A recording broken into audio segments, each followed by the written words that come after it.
¿Qué tal? ¿Cómo estáis? Estamos con Carlos Cruzado, técnico de Hacienda. Carlos, ¿qué tal? ¿Cómo estás? Hola, muy bien, gracias. ¿Y Oye, tú qué tal? la pregunta es muy directa. Yo bien, no sé si Ayuso y su pareja están tan bien como aparenta últimamente Ayuso, porque ¿está mintiendo la presidenta de la Comunidad de Madrid con la situación de su novio? ¿Sigue acusado de fraude fiscal? ¿Sí o no? ¿Va a haber que pagarle en vez de que pague él? ¿Qué está ocurriendo ahí? ¿Miente o no miente Ayuso? Bueno, desde luego lo que está diciendo no se ajusta a la realidad, ¿no? Está hablando ya desde hace algún tiempo y lo ha repetido otra vez últimamente que no debe nada a Hacienda, su novio, su pareja, ¿no? Que es Hacienda la que le debe el dinero. Bueno, parece que eso no es muy cierto, ¿no? Desde luego que él en principio sí que debe a Hacienda, ¿no? Hay 2 años, 2020 y 2021, donde Hacienda ha detectado dos delitos fiscales y los ha remitido a la Fiscalía por entender que había defraudado pues en total algo más de 350.000 euros entre los 2 años.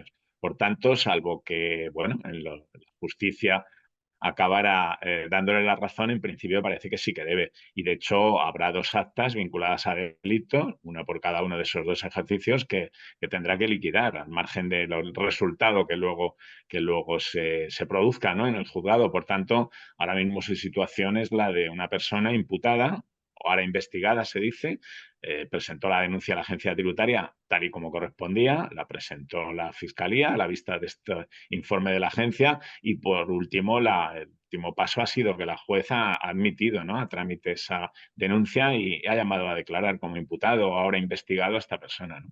Entonces, ¿miente o no miente Ayuso cuando dice, no, no, estoy diciendo la verdad, realmente le tienen que devolver, yo siempre dije la verdad? ¿Miente o no miente? Pues desde luego devolver no parece que le tengan que devolver por las investigaciones, ¿no?, que se han realizado en esos dos ejercicios donde están los delitos fiscales. Otra cuestión es que, bueno, haya intentado en el ejercicio siguiente, en el ejercicio 2022, que pagó el año pasado, haya intentado solucionar algo que era difícil de solucionar. Y es que una vez abierta una inspección no se puede regularizar, no se puede, digamos, ajustar, pagar y quedarte exonerado de culpa, ¿no? Una vez que está abierta la inspección se llega hasta el final y el final en este caso ha sido entender la agencia tributaria que había delitos fiscales y pasar ese tanto de culpa a la justicia, ¿no?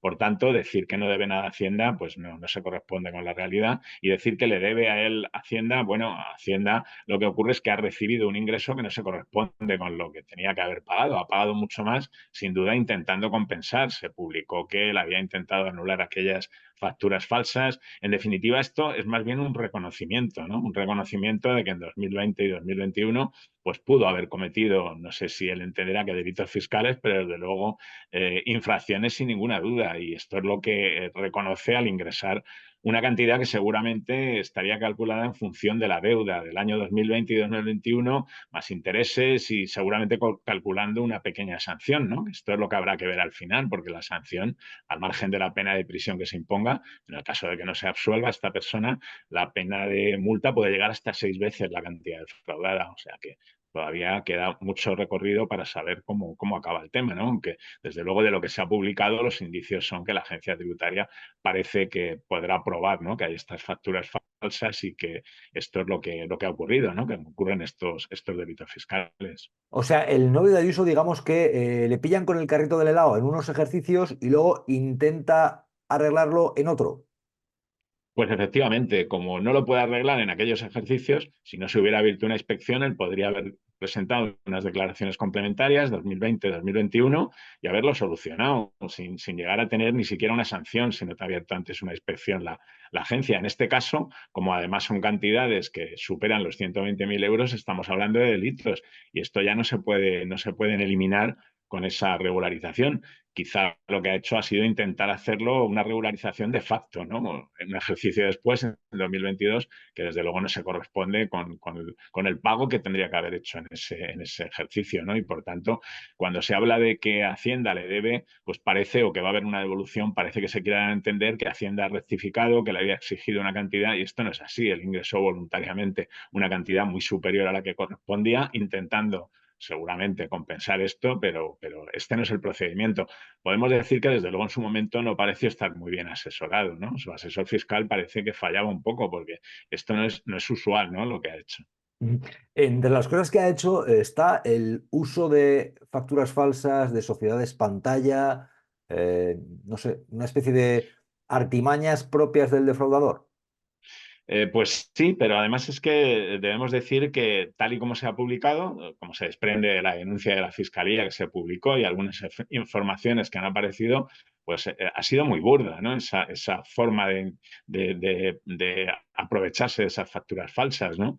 Resulta que son personas que tienen pequeñas sociedades en un determinado pueblo, son vecinos. Quiero decir que no parece que haya un entramado societario difícil de localizar para la agencia tributaria. Es más bien lo contrario, ¿no? Parece que a la vista de la inspección no ha debido ser muy complicado el llegar a determinar la existencia de estas facturas falsas si finalmente se llegan a confirmar, ¿no? Mm. Cuando hablas de pequeños pueblos, de lo que se ha hablado es de que utilizan supuestos hombres de paja de otras localidades, por ejemplo, Araal, una localidad que conozco yo, que estuve por ahí presentando mi libro en Araal. Lo que no sabía es que había gente utilizada presuntamente con el novio de Ayuso como hombres de paja para intentar camuflar, ¿verdad? Beneficios de otro lado. De esto estamos hablando, ¿no? Cuando hablas de pequeños pueblos.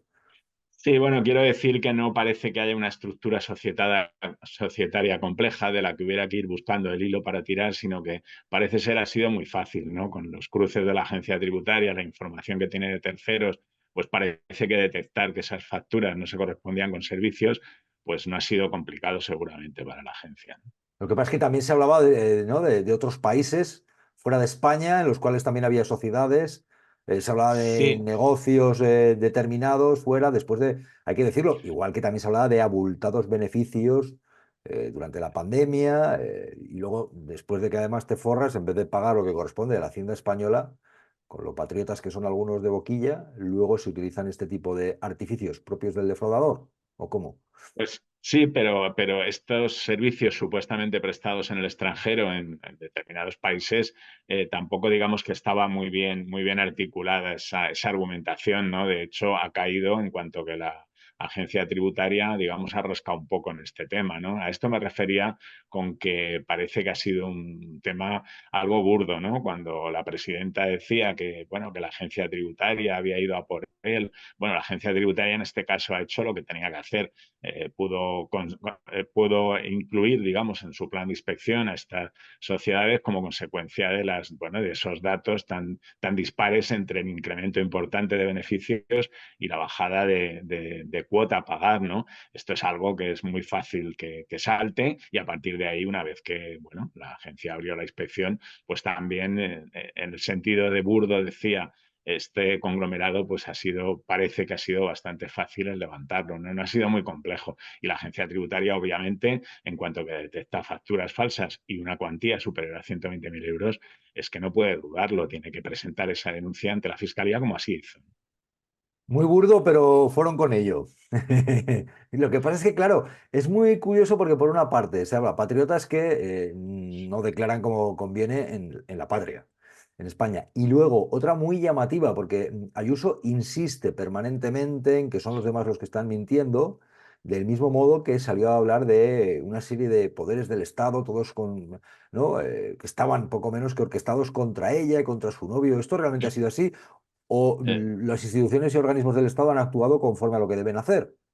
Sí, no, esto es a lo que me refería, ¿no? Cuando decía que es un caso que salta con facilidad para la agencia tributaria y que desde luego a la vista de los elementos, de las circunstancias que concurrían, es que la agencia tributaria si hubiera hecho lo contrario es cuando hubiera podido tener un problema, ¿no? Quiero decir, es cuando no hubiera cumplido con sus obligaciones. Desde un caso así, pues es difícil de entender que no actuara la agencia como lo hizo, ¿no? Estamos hablando pues de una cantidad que supone unos 350.000 euros en 2 años y que se corresponden con facturas falsas, con lo cual la agencia cuando detecta por un lado ese umbral de más de 120.000 euros, pero además tiene que probar o tiene que entender que ha habido dolo, que ha habido culpa, que ha habido dolo, ¿no? Para que haya delito. La utilización de facturas falsas sin duda va de suyo el dolo, ¿no? Está claro que había intención de engañar, ¿no? Y esta es la cuestión, si es que todo esto se prueba, ¿no? En el juzgado, como parece que la agencia tributaria estaría en condiciones de hacer, ¿no? Ujú. Bueno, has publicado con José María Mollinedo, también técnico de Hacienda, Los ricos no pagan IRPF, un libro de Capital Suisse. Es un libro muy interesante para ver cómo algunos son muy patriotas en la pulsera, pero luego tienen fuera de España la cartera, por ejemplo. Es llamativo también, y me parece, no sé, me apetece preguntarte porque estamos en un país donde el considerado rey emérito no declara sus impuestos en España. ¿Qué pasa? ¿Que los está declarando fuera? ¿Están en Emiratos Árabes Unidos porque eso le permite manejar el dinero que tiene fuera de nuestro país sin tener que dar explicaciones a la Hacienda española? Bueno, parece que no es nuevo el que no declare en España, ¿no? De hecho, la investigación que la Fiscalía llevó adelante, pues lo que detectó fue eso, que no había declarado durante bastante tiempo. Primero, porque, bueno, supuestamente ese criterio amplio de la inviolabilidad le amparaba, y eso es lo que hace que la Fiscalía no vaya contra él. Y en segundo lugar, porque como no ha habido una investigación de la agencia tributaria, pues al final pudo regularizar aquellas cuestiones que ya no caían dentro de su reinado, dentro de su periodo de jefe de Estado, sino que eran posteriores a la abdicación. En estas hubiera tenido que responder penalmente por ellas, por las cantidades que regularizó, que superaban con creces esos 120.000 euros, pero si no lo hizo y si pudo regularizar, es sin duda porque durante todo este periodo, estamos hablando de varios años, la agencia tributaria no llegó a abrir una inspección al rey emérito. Si lo hubiera hecho, no hubiera podido regularizar. Y nosotros, desde la organización Gesta, ¿no? Veníamos desde que aparecieron los primeros indicios, aquellas conversaciones de Corina Larsen que salieron a la luz, ¿no? Con el comisario Villarejo y con otro empresario. Bueno, había muchos indicios. Hablaba de testaferros, daba nombres, hablaba de cuentas, hablaba de terrenos en determinados países. Quiero decir que a la vista de esto fue como la Fiscalía Suiza abrió diligencias. Sin embargo, aquí la agencia tributaria no lo hizo y a pesar de todas las informaciones que luego fueron saliendo también a la luz en estos últimos años, incluso cuando llegó el actual rey a separar, ¿no? A su padre, al rey emérito, de las funciones de representación que tenía como consecuencia de esas titularidades que tenía en respecto a algunas fundaciones, ¿no? Que eran unas noticias que habían aparecido y que se confirmaron con ese comunicado que sacó el actual rey, en el cual separaba a su padre de... Ni siquiera en ese momento la agencia tributaria, a pesar de que había todavía más indicios, abrió esa inspección, ¿no? Esto es algo que es difícil de explicar, ¿no? Ujú. Bueno, claro, la prensa británica, por ejemplo, llegó a publicar este tipo de informaciones. Es cierto que seguimos sin saber la fortuna que esconde el considerado rey emérito de España fuera de nuestro país y ahora mismo no tiene residencia fiscal en España y al no tenerla, evidentemente no tiene que estar, no está controlado por la Hacienda española. Bueno, no lo está, debería estarlo también, porque estamos hablando de cuestiones anteriores, ¿no? Al momento en el que salió de España. Estamos hablando de que para pagar esas cantidades, esas regularizaciones que hizo, las declaraciones complementarias, supuestamente acudió a préstamos de amigos, de empresarios, de personas cercanas, que habría que saber cómo se están pagando estos préstamos, porque si no se estuvieran pagando estaríamos hablando de otra cosa, ¿no? Estaríamos hablando de donaciones y ahí pues él también tendría que pagar sus impuestos al aceptar estas donaciones. Por tanto, ahí hay todavía muchas circunstancias que nos están investigando y que deberían aclararse, ¿no? Ujú. ¿Se sabe si Froilán también está cumpliendo con el fisco español o... Esto ya lo o desconozco. igual, lo mismo están viviendo los dos del sueldo de Froilán. Allí, no, poca broma, Pues puede ser. De todas Allá formas, con que... el tema de la residencia del rey emérito, nosotros tenemos una discrepancia con respecto a esta tesis generalizada de que él ya reside allí, que tiene la residencia fiscal, porque el acuerdo para evitar la doble imposición, el convenio entre España y Emiratos, lo que establece muy claramente, frente a la mayoría de los convenios, que no es así, establece que para tener la residencia fiscal emiratí, una de las circunstancias no solamente es el residir más de la mitad del año allí, sino tener la nacionalidad emiratí. Por lo tanto, si es que tiene la nacionalidad, esto no lo conocemos y si no, nosotros entendemos que no podría ser considerado residente en Emiratos. De hecho, desde que salió de España, creo que fueron 2 años lo que tardó o lo que se tardó en decir que había perdido ya la residencia española, ¿no? Cuando ya llevaba más de 6 meses allí. Bueno, esto tampoco se ha explicado, ¿no? No, vamos, qué raro que no se haya explicado, Carlos Cruzado. No me lo puedo creer que no se haya explicado.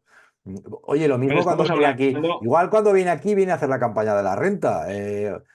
Ahora que toca, Carlos, claro. Es que esto uno se lo puede estamos tomar a hablando broma, uno se lo puede tomar a broma o se lo debe tomar en serio como es, porque al final aquí, ojo, estamos hablando de la monarquía, jefatura del Estado, rey emérito, y esto es un pitorreo. Y cada vez que hablar de esto, ¿sabes qué es lo lamentable? Que mucha gente ya como que pasa, como que ya lo da por hecho, que, ¿sabes?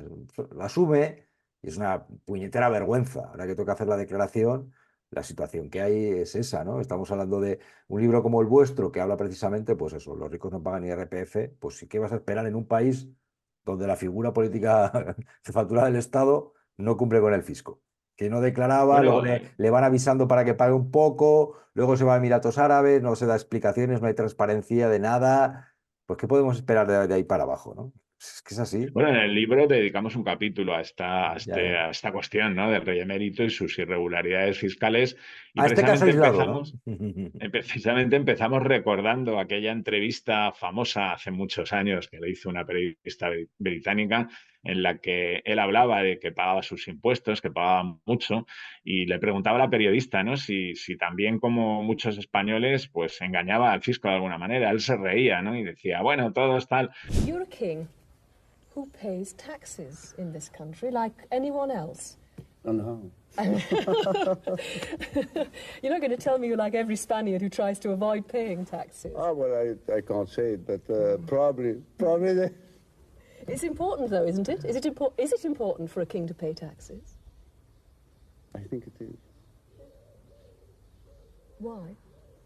Not because you're king, but because you're Spaniard. You could easily have got away with it, though. You could have said, no. Yeah, but I would have suffered afterwards, You probably would? the consequences. Yes, You sure about that? yes. They would not like it. Because the people, no, because then the people say, well, why does he have some special treatment? I already have special treatment because I'm... Bueno, esto unos años después, pues parece que cobra más virtualidad, ¿no? Aquella entrevista en la que parecía que disimulaba y efectivamente así ha sido, ¿no? Porque desde luego reconocer cómo hizo con ese pago, esas regularizaciones que había, bueno, pues defraudado, ¿no? A Hacienda en ese sentido, porque eso es lo que supone el regularizar una situación, pues siendo el jefe del Estado, francamente, el nivel de conciencia fiscal de los ciudadanos, el ejemplo que debe dar, que debería haber dado, pues hace mucho daño, ¿no? Esa conciencia de los ciudadanos. Siempre decimos que falta ejemplo de las élites políticas y élites empresariales, pero es que en este caso estamos hablando de la cúpula, ¿no? De política, que es el jefe del Estado, ¿no? El representante de todos los españoles, ¿no? Es una actitud fiscal de un máximo exponente a la altura de la pasividad que puede tener una parte de la ciudadanía que traga, me lo pregunto, ahí dejo la pregunta. Y otra, estás hablando también de las grandes fortunas, porque realmente cuánto pueden tributar las grandes corporaciones, que ahora mismo estamos viendo que presentan jugosos beneficios, la Claro. banca, las energéticas, el pago efectivo que hacen las grandes corporaciones, ¿cuál está siendo en España? Pues es muy bajo, y no solo en España, sino en la mayoría de los países de nuestro entorno, y de hecho hace ya más de 15 años que las organizaciones internacionales, el G20, la OCDE, se empezaron a preocupar, ¿no? Por este traslado de beneficios de las grandes transnacionales hacia territorios de muy baja fiscalidad.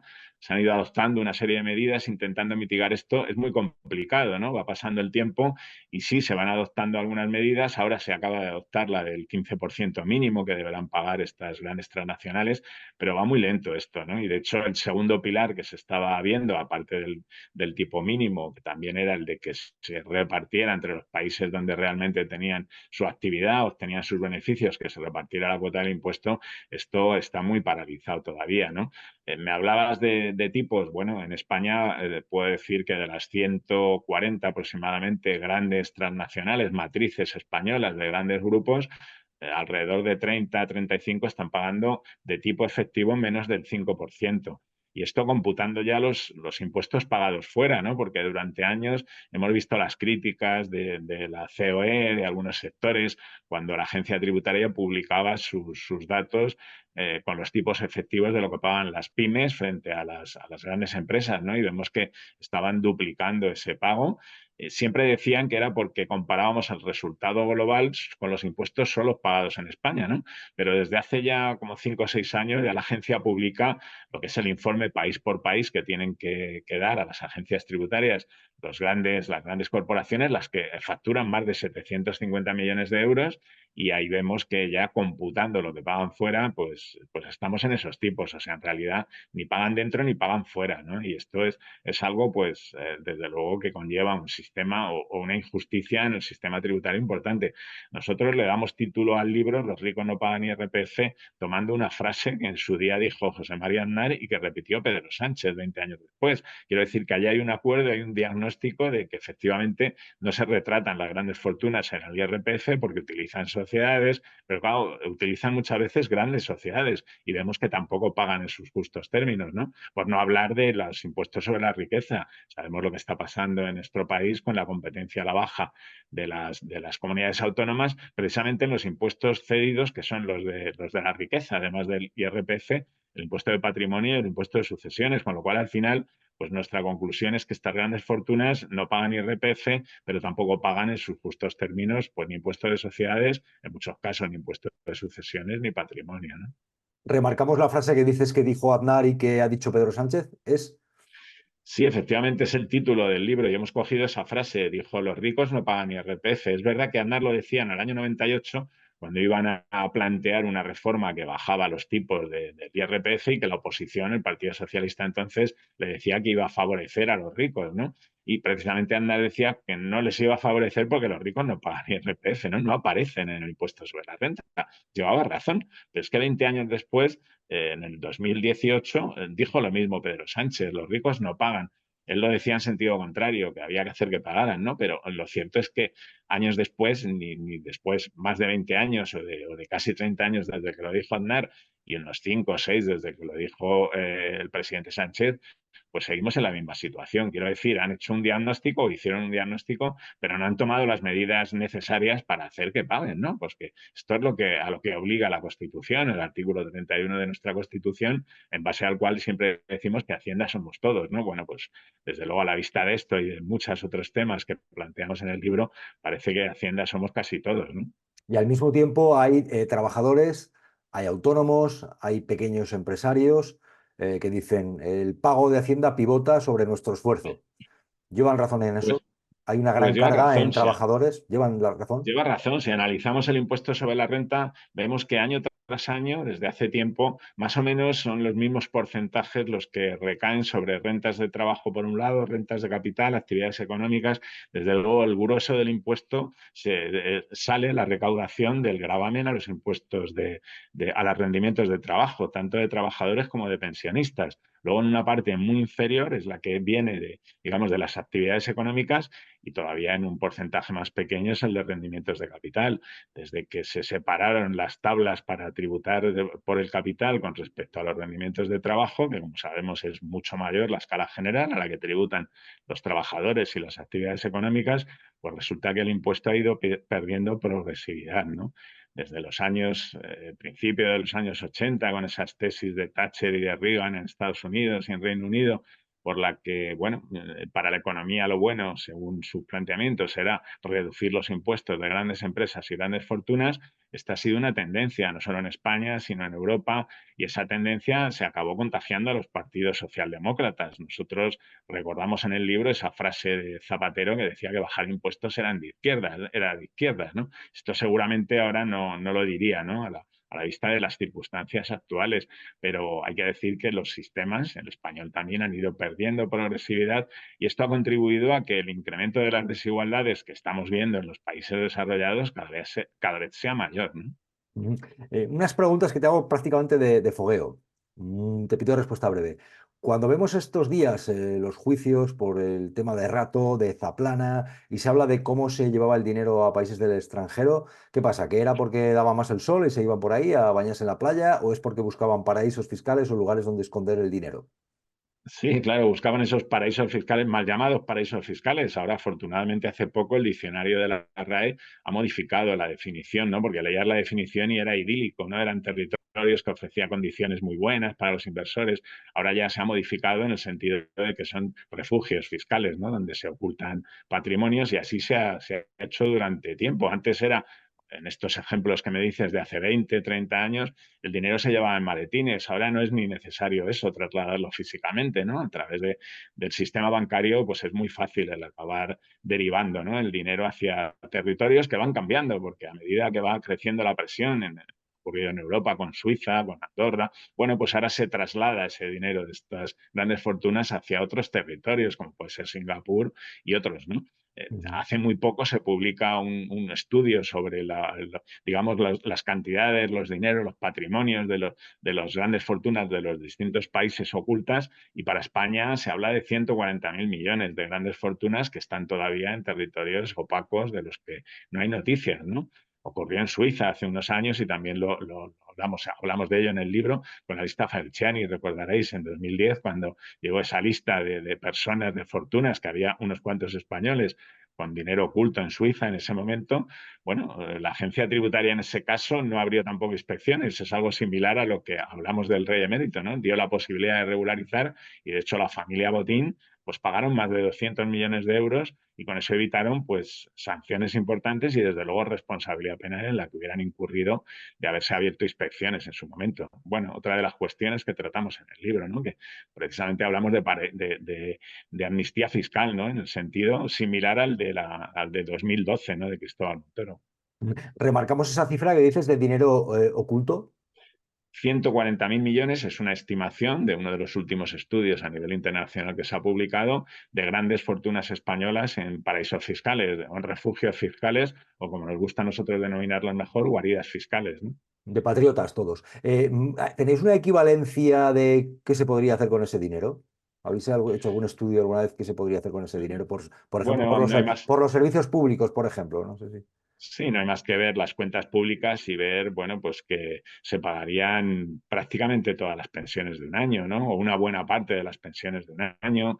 En fin, desde luego estamos hablando del doble seguramente, más o menos, de lo que supone el gasto público en educación, algo menos de lo que supone en sanidad, pero son cifras astronómicas, claro.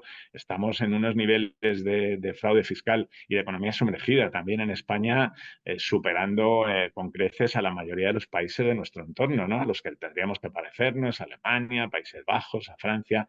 Y esto es algo que se repite año tras año y que, bueno, parece que no hay gran voluntad política de modificar esta situación, ¿no? Debería cambiarse el modelo de control de la agencia tributaria y centrarse, desde luego, cada vez más en los grandes patrimonios y en las grandes empresas, que es donde radica la mayor parte del fraude.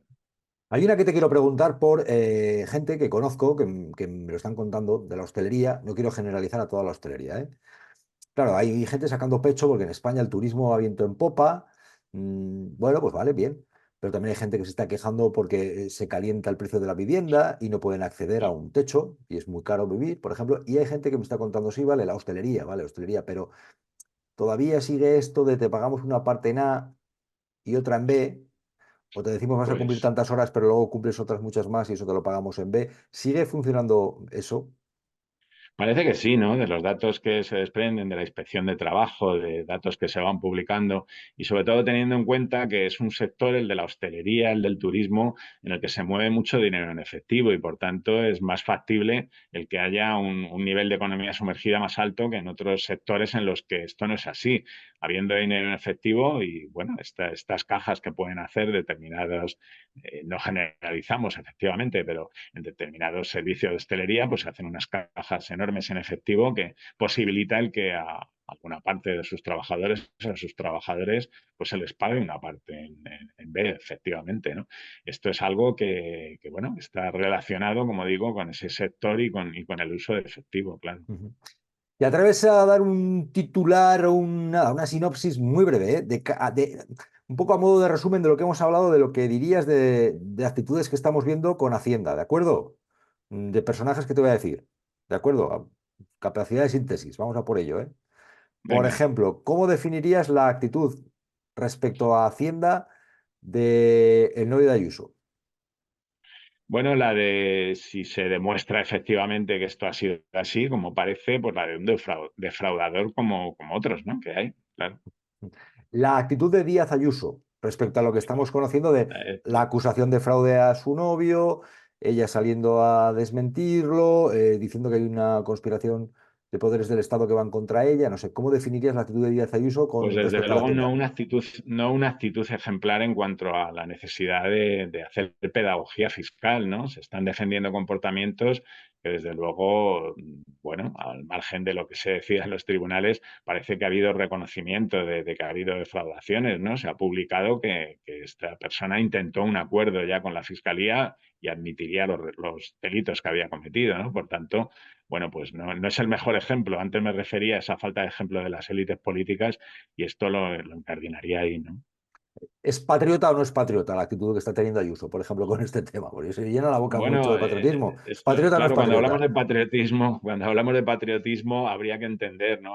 Ver qué entiende cada uno por patriotismo. Desde luego, la patria es nuestro estado de bienestar, que es el que establece nuestra Constitución, el bienestar de los ciudadanos, en fin, la protección social, la educación pública, la sanidad pública.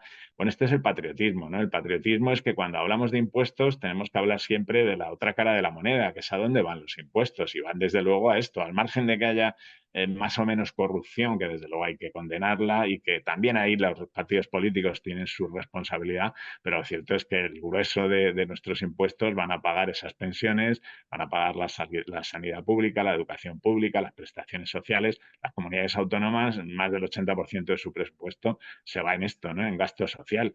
Bueno, pues parece que eso es lo que casaría con, por lo menos con mi sentido o con mi concepto de patria, ¿no? Que es lo que establece nuestra Constitución. El artículo 1 dice que estamos o que se constituye España en un Estado social y democrático de derecho, ¿no? Y esto es lo que para mí es la patria, claro. Carlos Cruzado, técnico de Hacienda de Gesta, ha publicado con José María Mollinedo, al que también envío un saludo. Ya le entrevista en los tiempos aquellos de la cadena SER, ya llamaba Mollinedo, al que conocí antes que a ti, Cruzado, que luego te metíamos en las mañanas de cuatro. Sí, Mollinedo estuvo en el origen ahí, de aquellos años sí, sí. de la cadena SER, y le Efectivamente, y envío ahí desde aquí un seguimos los dos. saludo. Y bueno, y suerte con este libro, Los ricos no pagan IRPF. Te tengo que mandar un ejemplar y a ti también del mío, del precio de la verdad, que vamos a estar, por cierto, en San Jordi y estaremos en la Feria del Libro de Madrid. ¿Vas a estar en San Jordi? ¿Vais a San Jordi? Cruzado. Estoy en Madrid. Estoy En en la Feria del Madrid ese Libro. Ah, día el del día del libro, libro, día del libro. presentando el libro también en un barrio de Madrid. Sí. Bueno, pues mira, un saludo a toda la gente que celebre el Día del Libro el día 23, especialmente también voy a decirlo a la gente de mi tierra de Castilla y León, a la gente de Aragón, que es como si fuera mi tierra también. El día 23 la importancia que tiene, también San Jordi, por supuesto. Y bueno, en general es el Día del Libro, el día 23, y es un buen Y yo día ese día estaré en para leer. Moratalaz, estaré en Moratalaz, Pues en mira, el Ágora de Moratalaz, en muchos vecinos en torno a esta asociación y ahí estaremos presentando el libro. pues aquí al lado de mi casa, aquí al lado de Ciudad Lineal, de la frontera entre la Elipa y la Avenida Sí, sí, por Daroca, allí. que estamos aquí en el Parque de Bami. Bueno, que ánimo con ese libro. Te mandaré también el precio de la verdad, Carlos Cruzado, y vamos a desearnos suerte. Muchas gracias, Gracias una vez igualmente. más, viejo amigo. Venga, un Hasta luego, abrazo. hasta luego. Viejo digo lo de viejo Hasta porque hace que luego. no nos conocemos, ¿eh? No pienses mal, ¿eh? Venga, Hasta hasta luego. luego. A ver si me vas a abrir una inspección. Hasta luego.